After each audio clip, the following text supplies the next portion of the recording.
Back in 2014, I posted this Christmas family picture up onto Facebook. And it kind of went viral. Well, viral for my Facebook back in 2014 when I didn't really have a blog or a podcast or a YouTube channel or anything like that. It got, ready, 83 likes, the most I had ever had. Obviously, people really enjoyed this awesome family picture, and who can resist these awesome Christmas jumpers, right? Okay, so we're going to look at this viral pic in a bit. But first of all, obviously, we're talking about Christmas today. So that means lots of words and phrases. Words and phrases like pagan influence on modern Christmas, celebrate the solstice, a bit of a chicken and an egg situation, the nativity scene, have some quality family time, rampant consumerism, peak shopping period, reconciliation, and many, many more. So, yeah, let's talk about Christmas. So, this family photo from 2014. One of the reasons I think it was quite popular was the description I added to the photo. Happy, stolen pagan, vaguely Christian, consumer-aided, fuzzy, warm time, family thingy, all. Right, I know. I could have just said Merry Christmas, right? Like a normal person. Well, fair point. But there is so much to Christmas, and it means a lot of different things to different people. And this is what it means to me. Stolen pagan, vaguely Christian, consumer-aided, fuzzy, warm time, family thing. Let me explain. Stolen pagan. Well, yes, there is still plenty of pagan symbolism and ritual associated with modern Christmas. Before we look at the pagan influence on modern Christmas, I just want to clear something up a bit first. A lot of people, including myself, for most of my life until I started researching this video, a lot of people think that the date that most of the world celebrates Christmas, December the 25th, is actually taken from the pagan winter solstice festival. The winter solstice is the deepest part of winter. It's the time of the year with the shortest day and the longest night, and the date that marks the time when the days start to get longer again. As a result, cultures from all over the northern hemisphere, that's the northern part of the world, have some sort of ancient celebration at this time of year, a sort of party to celebrate the return of the sun. So it's very easy to believe that when the Romans adopted Christianity back in the pleasingly specific date of 313 AD, that they simply appropriated the pagan festival to mark the birth of Jesus. Well, after lots of research, and by research I mean reading Wikipedia, after lots of research, it turns out that that's not true, or that it might be true, or that it is true. Let me explain. I mean, the pre-Christian pagan Romans did celebrate the solstice around this time, eating and drinking and being merry and even exchanging gifts. But did Christians come up with the 25th of December date, or was it just stolen from the pagans? Basically, the jury's out on this one. There are no clear answers yet. It's a bit of a chicken and an egg situation. No one knows which came first. But that's just the date of Christmas. There are, of course, lots of other Christmassy things that we do that actually date back to pagan pre-Christian festivals. Let's look at them. The tree.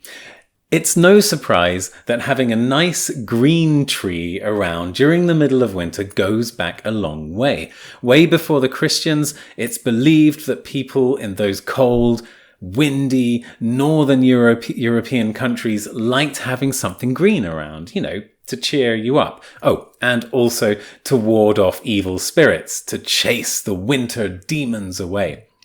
At first, they would just have some evergreen garlands, sort of strings of greenery around the doorway. But this would later evolve into the full-on Christmas tree. The Christmas tree, by the way, is usually a type of pine tree, and pine trees, as anyone who lives in Russia will definitely be able to tell you, are evergreen trees, meaning that they don't lose their leaves in the autumn. They're green all the time. Forever. They're evergreen. And Russia is full of them. Mistletoe. In many parts of the world, there's a tradition of people kissing under the mistletoe at Christmas. This weird tradition is actually quite new, only a couple of centuries old, in fact. But mistletoe is a symbol of fertility, the ability to have babies, a symbol of fertility and peace, and goes back to the ancient Celts, the ancient Greeks, and the ancient Romans. Santa. All right. Time to talk about this guy. Santa Claus, or Father Christmas, or Kris Kringle, or just plain old Santa to his friends. A lot of the stuff we associate with this guy does actually have Christian roots. The most common thing you'll hear about him is that he's based on St. Nicholas, who was essentially a very nice bloke living in the 3rd and 4th centuries who used to dish out presents to the poor and the needy.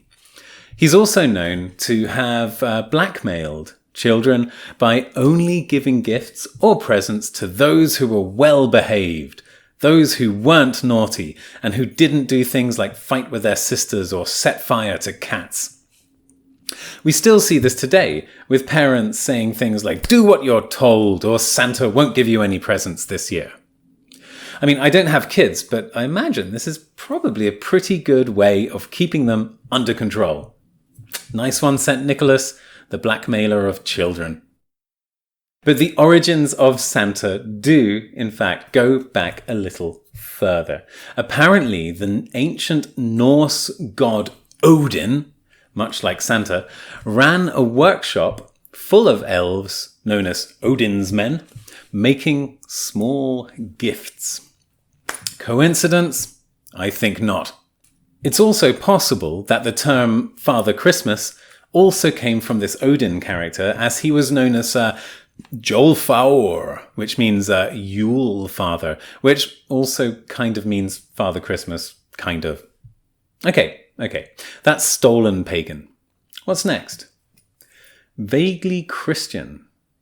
I mean, to be fair, Christmas is, it's pretty religious. I mean, the whole thing is to celebrate the birth of Jesus, right? That's why some people go to midnight mass, a church service at midnight. That's why we have the nativity scene, a sort of model of the birth of Christ with the 3 wise men and the big star and lots of sheep and all that stuff.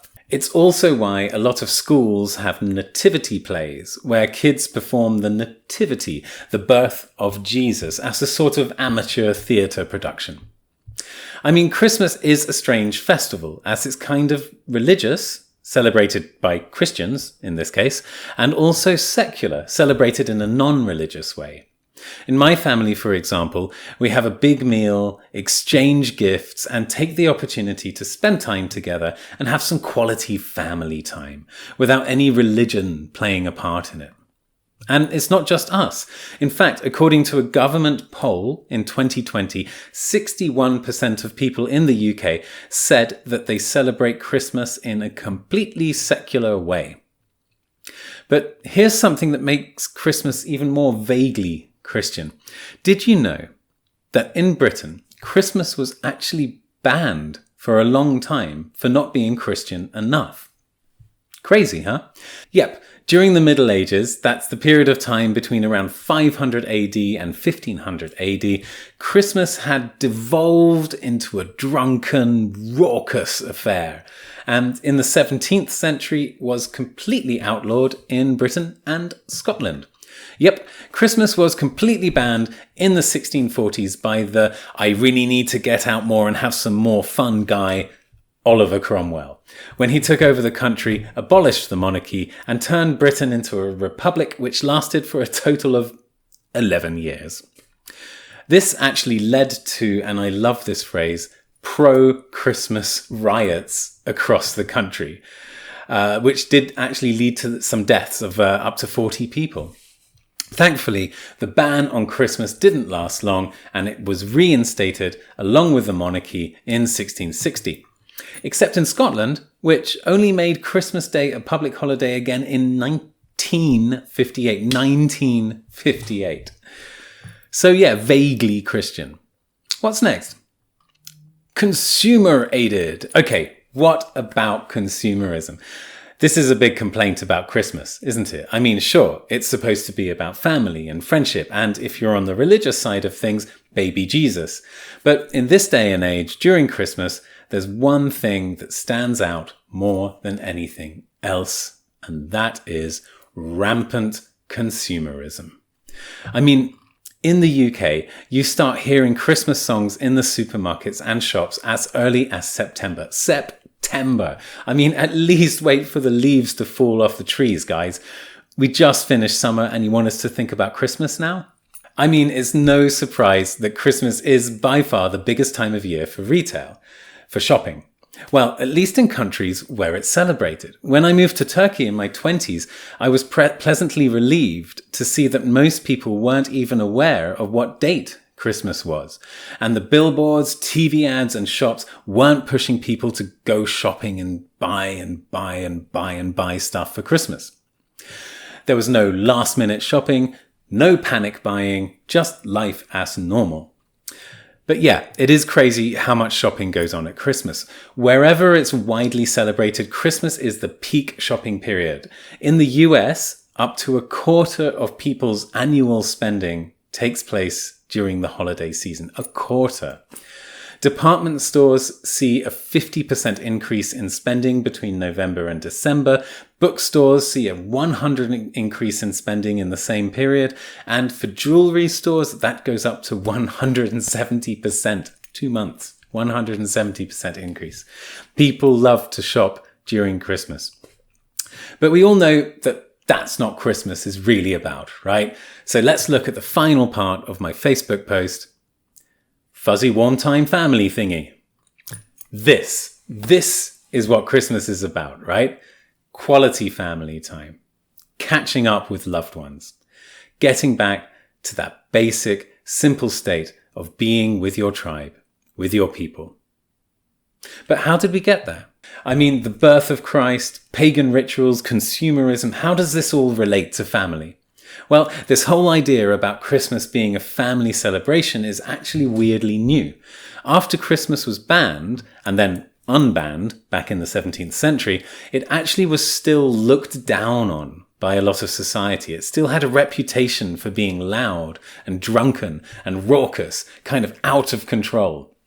But in the 19th century, a bunch of members of the church in the UK, called the Oxford Group, started to put the emphasis back on family and charity, giving to the poor and helping out people worse off than yourself. I suppose you could call it a sort of rebranding. And this rebranding of Christmas was helped enormously by the writer Charles Dickens. Dickens started writing about family gatherings, seasonal food and drink, something for children to enjoy, reconciliation, that's friends and family members becoming friends again after long-lasting disagreements or feuds, and even gift-giving. In fact, things like Christmas carols, those are those Christmas songs that always kind of put you in a good mood, sending Christmas cards, decorating houses and trees, and even the phrase Merry Christmas, all either came from Dickens' books or were made popular by Dickens' books. His most famous Christmas book is probably A Christmas Carol. In short, it's about a guy who's super negative, hates sharing, hates Christmas, who then gets visited by some ghosts, and then changes into a super positive, pro-Christmas, pro-family, pro-charity, all-round nice guy. Dickens was a genius at naming his characters. I mean, check out names like Sergeant Buzzfuzz, Anne Chickenstalker, Paul Seedleswipe, Pip. I could go on. And the main character of Christmas Carol is no exception. His name is Ebenezer Scrooge. Scrooge. It feels nice to say, doesn't it? And because of that, this word has basically become a byword for someone who hates sharing. So if your friend doesn't want to lend you $5 for a cinema ticket, you can say, "Hey, don't be such a Scrooge." There's also this guy, Scrooge McDuck, who doesn't wear any trousers, so I don't know what that's all about. Anyway, so because of Dickens and the Oxford Group, we have family meals, presents at Christmas, carol singers, Christmas cards, the phrase Merry Christmas, and a way of telling our friends to give us $5 for the cinema ticket. In other words, the fuzzy warm time family thingy. So yeah, thanks Charles. And that's what Christmas means to me. A stolen pagan, vaguely Christian, consumerated, fuzzy warm time family thingy. But we're all different. What does it mean to you? Do you even celebrate Christmas? If not, are there any festivals at this time of year where you're from? Old festivals that celebrate the winter solstice? What do you do at this time of year? I'd love to hear about the different things you get up to in the midwinter. So tell me in the comments, and yeah, let's talk about Christmas. And in the meantime, happy stolen pagan, vaguely Christian, consumerated, fuzzy warm time family thing all. And one more thing. Because it's Christmas, I'm not going to do the thing. You know the thing I mean. That thing where I give you a silly story and make up a ridiculous excuse about rules and strange men in elevators just to get you to click subscribe and like. Because, you know, if you click subscribe and like, it really helps the channel out a lot. But I'm not going to do it. Not today.